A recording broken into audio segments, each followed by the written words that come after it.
মিম গোসল করছে। ঠান্ডা পানিতে অনেক ভালো লাগছে।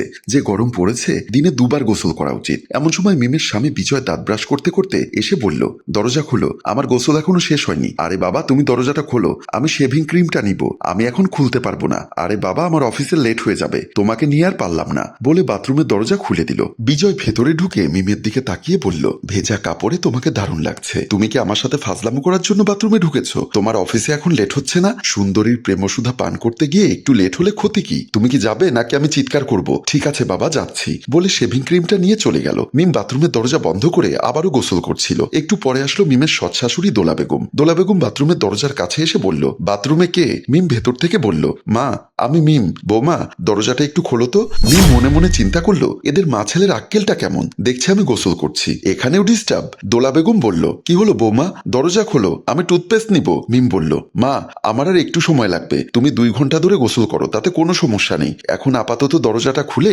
আমাকে টুথপেস্টটা নিতে দাও। মিম বুঝতে পারলো ওর সৎ শাশুড়ি নাছর বান্দা, তাই দরজাটা খুলে দিল। দোলা বেগম বেসিনের ট্যাপ ছেড়ে একবার ব্রাশ আবার মুখে জল নিয়ে কুলকুলি করছে। এদিকে মিম গোসল করে যাচ্ছে। মিম হঠাৎ খেয়াল করলো দোলা বেগম তার দিকে তাকিয়ে আছে। মিম বলল, মা আপনার কি টুথপেস্ট নেওয়া হয়নি? দোলা বেগম বলল, হ্যাঁ হয়েছে বলেই ব্রাশের মধ্যে একটু টুথপেস্ট নিয়ে দোলা বেগম বের হয়ে গেল। মিম দরজা লাগিয়ে দিয়ে আবার গোসল করতে লাগলো। এর কিছুদিন পরে একদিন মিমের ছোট দেবর আজাদ রুমে বসে বসে মোবাইল টিপছিলেন, ফেসবুকে নানা ভিডিও দেখছিলেন। হঠাৎ করে তার চোখ পড়ল কার যেন গোসলের ভিডিও। আজাদ গোসলের ভিডিওটা দেখার জন্য আবার ওই আইডিতে প্রবেশ করলেন। এই গোসলের ভিডিও দেখে আজাদের চোখ ছানা বড়া হয়ে গেল। এই যে তারই সৎ ভাই বিজয়ের স্ত্রী মিমের গোসলের ভিডিও, কিন্তু মিম ভাবির গোসলের ভিডিও ফেসবুকে আপলোড কে করলো? আর মিমও বা কেমন মেয়ে, নিজের গোসলের ভিডিও কি নিজেই আপলোড করেছেন? আজাদ তার পাশে শুয়ে থাকা তার স্ত্রী মণিকে ডাকলেন, মণি, এই মণি ওঠো তো। মণি ঘুম থেকে উঠে বসলেন, বললেন, এত রাতে কি জন্য ডেকেছো? এই দেখো তো, ভিডিওতে মেয়েটাকে দেখতে ভাবির মতো লাগছে না? মিম চোখ কসলাতে কসলাতে খেয়াল করে দেখে বলল, হ্যাঁ এ তো ভাবি। ভাবির গোসলের ভিডিও ফেসবুকে কে আপলোড করলো? ভাবির গোসলের ভিডিও কে আপলোড করবে? নিশ্চয়ই ভাবি করেছে। ভাবি কেন নিজের গোসলের ভিডিও নিজে ফেসবুকে আপলোড করবে? কেন আবার? ফ্যান ফলোয়ার বাড়ানোর জন্য? আমার বিশ্বাস হচ্ছে না ভাবি নিজের গোসলের ভিডিও নিজেই ফেসবুকে আপলোড করবেন। মানুষ ফ্যান ফলোয়ার বাড়ানোর জন্য কত নিচে যে নামতে পারে, ভাবিকে না দেখলে বিশ্বাসই করতাম না। আজাদ বলল, চলো ভাবিকে গিয়ে এক্ষুনি বলি ফেসবুক থেকে যেন এই ভিডিও ডিলিট করে, না হলে আমাদের বংশের মান সম্মান কিছুই থাকবে না। এখন ভাবির পাশে বড় ভাই রয়েছেন, এই মুহূর্তে যাওয়াটা ঠিক হবে না। আর তাছাড়া হিতে বিপরীত হতে পারে, বড় ভাই মনে করতে পারে এই ভিডিও তুমি ফেসবুকে আপলোড করেছো, কারণ একে তো তুমি সৎ ভাই, আবার এই ভিডিও তুমি প্রথম দেখেছো। তাই আমি বলছিলাম কি, এখন চুপ হয়ে যাও, একদিন না একদিন সেটা বড় ভাইয়ের চোখে পড়বে, আর তখন বড় ভাই এটার ব্যবস্থা নেবে। মনি আজাদকে আর যেতে দিল না, ওরা ঘুমিয়ে পড়ল। এর কিছুদিন পর রাস্তার পাশে দাঁড়িয়ে ঈশান ও সাইফুল দুজন মিলে বিজয়ের বউয়ের গোসলের সেই ভিডিও দেখছিলেন। ঈশান বলল, এদেরকে আজই একঘরে করে দিতে হবে। সাইফুল বলল, তাই করতে হবে, বিজয়ের বউয়ের চালচলন খুবই বিশ্রী। ঈশান ভিডিওটা দেখে বলল, অনেক সুন্দর তো,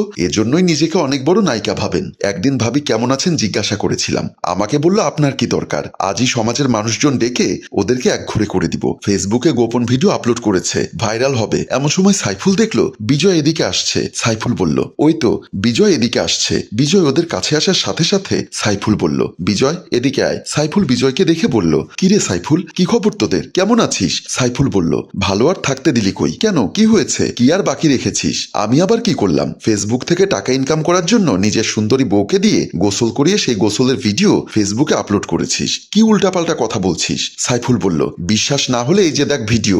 বিজয় মোবাইলটা হাতে নিয়ে ভিডিওটা দেখলো। সত্যি তো, এটা তো মিমের গোসলের ভিডিও। বিজয় আর কোনো কথা না বলে মাথা নিচু করে ওখান থেকে চলে গেল। সাইফুল বলল, কালকে সকালে সমাজের সবাইকে ডেকে ওদেরকে একঘরে করে দিব, চল বলে ওরা সেখান থেকে চলে গেল। দোলা বেগমের স্বামীর নাম ছিল শফিউল্লাহ। শফিউল্লাহ ছিল 2 বিয়ে। বড় বউয়ের ছেলে বিজয়, ডেলিভারির সময় তার মা মারা যায়। এরপর দোলা বেগম বিজয়কে কোলে পিঠে করে মানুষ করেছে। ছোটবেলায় দেখতে পারলেও বড় হওয়ার পর থেকে দোলা বেগম বিজয়কে পছন্দ করে না। দোলা বেগম এই সংসারে আসার 3 বছর পরে শফিউল্লাহ মারা যান, রেখে যান অঢেল ধন সম্পত্তি। দোলা বেগমের নিজের ছেলে আজাদ ও তার বউ মণি সহ দোলা বেগম ড্রয়িং রুমে বসে বসে কথা বলছিলেন। এমন সময় কলিং বেলের শব্দ শুনতে পেলেন। মণি গিয়ে দরজা খুলতেই ঘরের মধ্যে একে একে প্রবেশ করলেন সাইফুল ও ঈশান। এলাকার লোকজন দেখে দোলা বেগম বসা থেকে দাঁড়িয়ে গেলেন, বললেন, আরে সাইফুল, হঠাৎ আমার বাসায়? সাইফুল বললেন, এমনিতেই আসিনি, আপনাদেরকে একঘরে করে দেওয়ার জন্য এসেছি। দোলা বেগম বলল, আমাদের কি অপরাধ, কেন আমাদেরকে একঘরে করে দিবে? আপনার বড় ছেলের বউ মিম ভাবি ফেসবুকে নিজের গোসলের ভিডিও আপলোড করেছেন, এজন্য। দোলা বেগম বলল, কি বলছো এসব? বিশ্বাস না হয় এই যে দেখুন। দোলা বেগম আজাদ ও মণি সহ ভিডিওটা দেখলেন। তখন দোলা বেগম বলল, দাঁড়াও, আমার বড় ছেলে বিজয় ঘরে আছে, ওদেরকে ডেকে কথাটা বলি। দোলা বেগম তখন বিজয়কে ডাকতে লাগলেন। বিজয়, এই বিজয়, বউকে নিয়ে একটু এদিকে আয় তো। বিজয় ও তার স্ত্রী মিম রুম থেকে বের হয়ে আসলেন। ওদের সবাইকে দেখে বিজয়ের বোঝার বাকি রইল না কি ঘটতে যাচ্ছে। দোলা বেগম বলল, এ বিজয়, দেখ তো এই ভিডিওটা কি তোর বউয়ের? তখন বিজয় মাথা নিচু করে বলল, হ্যাঁ মা, আমি দেখেছি, এটা তোমাদের বউয়েরই। দোলা বেগম তখন বলল, ছি ছি বৌমা, এটা তুমি কি করলে? নিজের গোসলের ভিডিও ফেসবুকে তুমি নিজেই আপলোড করলে? মিম যেন আকাশ থেকে পড়ল। ওরা সবাই এসব কি বলছেন? কিসের গোসলের ভিডিও?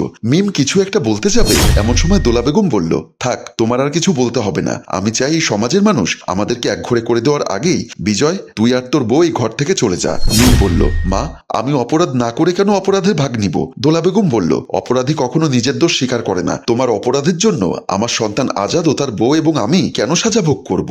আমি চাই তুমি অপরাধ করেছো, তাই তুমি আর তোমার স্বামী এক্ষুনি এই সংসার ছেড়ে চলে যাবে। বিজয় আর কোনো কথা না বলে তার বউয়ের হাত ধরে ওখান থেকে চলে গেল। রাতের আধারে বিজয় তার স্ত্রী মিম রাস্তা দিয়ে হাঁটছিলেন। বিজয় নীরব এবং নিস্তব্ধ, কোনো কথা তার বুক দিয়ে বের হচ্ছে না। মিম বারবার তাকে বোঝানোর চেষ্টা করলো এই ভিডিও তার না, কিন্তু বিজয় সেটা শোনার চেষ্টাও করলেন না। ভারাক্রান্ত হৃদয় নিয়ে হেঁটেই যাচ্ছেন। অপর প্রান্ত থেকে হেঁটে আসছিলেন বিজয়ের সৎমা দোলা বেগমের বড় ভাই মোমিন সাহেব। বিজয় ও মিম কাছাকাছি আসতেই বিজয় সালাম দিলেন, আসসালামু আলাইকুম। ওয়ালাইকুম আসসালাম। কি ব্যাপার ভাইগনা, বউকে নিয়ে এত রাত্রে কোথায় যাচ্ছিস?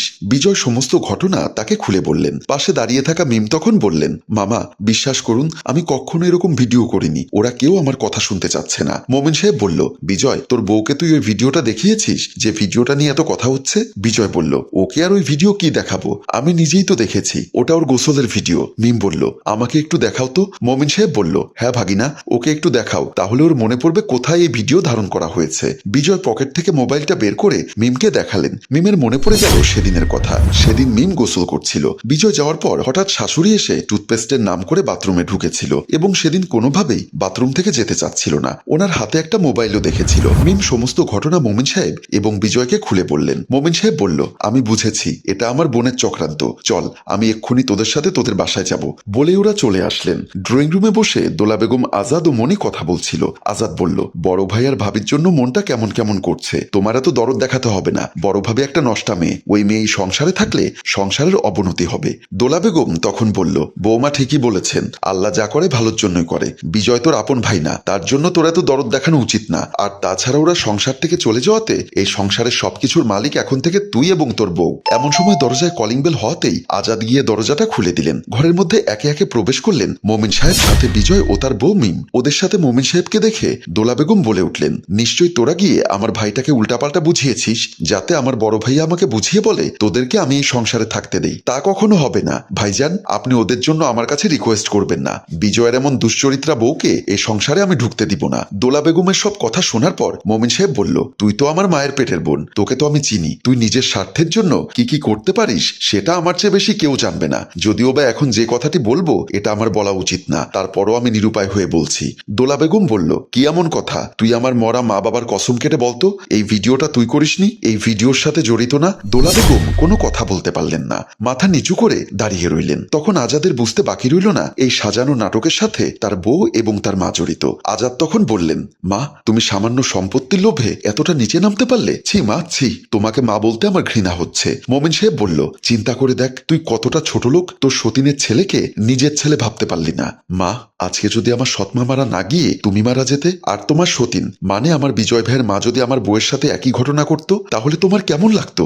দোলা বেগম তখন নিজের ভুল বুঝতে পারলেন এবং হাত জোর করে ক্ষমা চাইতে লাগলেন। বৌমা, তুমি আমাকে ক্ষমা করে দাও। মিম তখন বলল, মা, আমাকে আর পাপী করবেন না, আপনি তো আমার মায়ের মতো। আপনি যখন আপনার ভুল বুঝতে পেরেছেন, তাহলে আমার আর আপনার বিরুদ্ধে কোনো অভিযোগ নেই। বন্ধুরা, আমাদের এই গল্পটি আপনাদের যদি ভালো লেগে থাকে তাহলে লাইক, কমেন্ট ও শেয়ার করতে ভুলবেন না। ধন্যবাদ।